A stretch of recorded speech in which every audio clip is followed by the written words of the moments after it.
Your person with dementia may not be able to verbally express what they need anymore.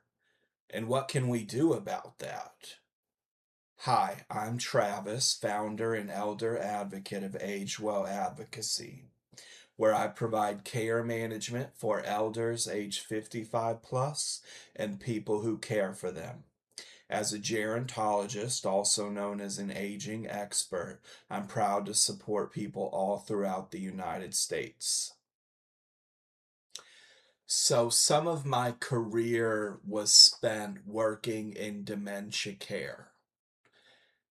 And as a certified dementia practitioner and a gerontologist, I can tell you that your loved one with dementia cannot always express verbally and clearly what they need, and you probably know this by now. So when they can't express what they need, they may have symptoms such as more confusion, agitation, anxiety, and they may be pacing back and forth. They may be rummaging through things, just showing signs that they are not comfortable and relaxed. And you may be asking, well, how do I know what their unmet needs are? And some of the most common unmet needs for a person with dementia is that they need to use the bathroom, is that they're hungry or thirsty, they're having pain, or they're tired. And when they're experiencing these things, they don't always know how to say that. They don't know how to come out and say to their daughter or their spouse or their husband or anybody, they don't know how to come out and say, you know what, I'm thirsty. Can I have something to drink? What do you have to drink? Instead, they're doing what I mentioned earlier. And it can be very frustrating. And as a family caregiver, you can feel like you're so pressed for time and you need a quick fix. It's not always a quick fix, but when you do try to figure out what their unmet needs are, you can get to the root cause. So, how do we go about figuring out what the unmet needs are? And I would say when you're having a situation like this, it's probably best to ask yes or no questions. And I say that because open-ended questions such as the who, what, why, when, where are going to take more energy. And during this situation, the person with dementia is running out of the energy to focus, to be clear, to communicate. So they really can appreciate a simple yes or no question, such as, are you thirsty? Or do you want something to drink? Or should we go use the bathroom? Those are yes or no questions. Now, sometimes the person may be so agitated or confused that you need to start suggesting things, such as if you want them to see if they need to use the bathroom, saying, I think we should go freshen up. Can you help me in the bathroom? Let's go to the bathroom. That's a bit of a yes or no question, but people people love to feel needed. People love to feel like they're helping, like they're giving value. So letting them know that you need their help and encouraging them to try these different things, saying, let's go to the bathroom. I really need your help freshening up. Or I'm really hungry. I would love for you to sit down and eat with me a little bit.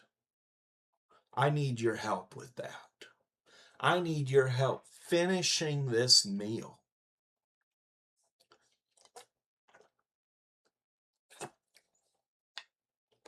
And this isn't to say that every time a person has these symptoms going on, it's because of an unmet need. But a lot of times it is. I'm willing to say most of the time it is. And the unmet needs, while I mention the most common ones. Oh, and let's talk about the pain for a second. Pain management is so important.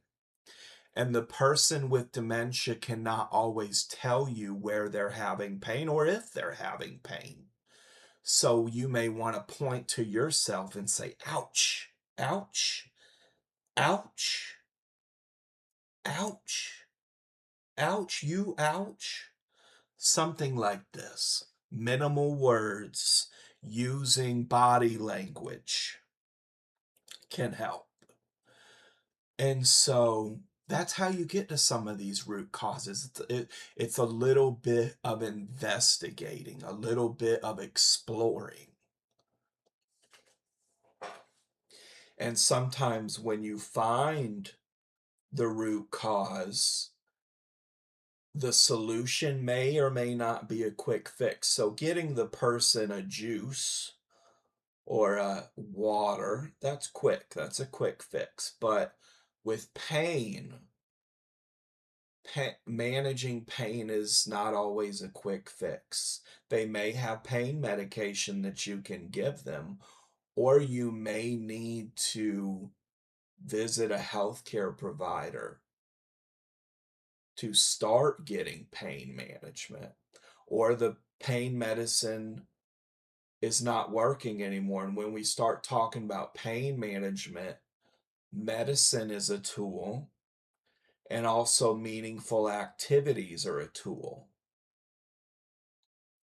And when I talk about meaningful activities, I'm talking about things that honor the person as an individual, use the skills and strengths that they still have, and give them just enough of a challenge so that they still feel a sense of accomplishment no matter what the outcome is. And by the way, if that sounds like something that you're interested in, my featured resource this week is my Dementia Caregiver Activity Guide, which you can view on my website at the link in my bio. View the details about it. It's been a labor of love that I put together as an introduction to doing meaningful activities with your loved one with dementia.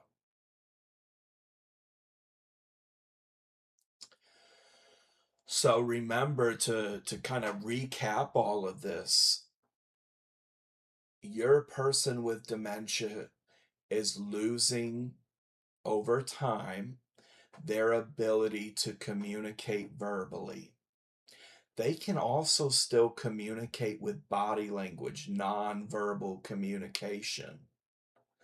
And that nonverbal communication, such as if they're laying in bed, are they fidgeting with the blankets and not laying still, not sleeping? That can let you know that they have an unmet need and that they're uncomfortable. So, looking at the nonverbal communication is important too. Are they frowning or are they smiling? These can be hints to learning what their unmet needs are. And that's the video for this week.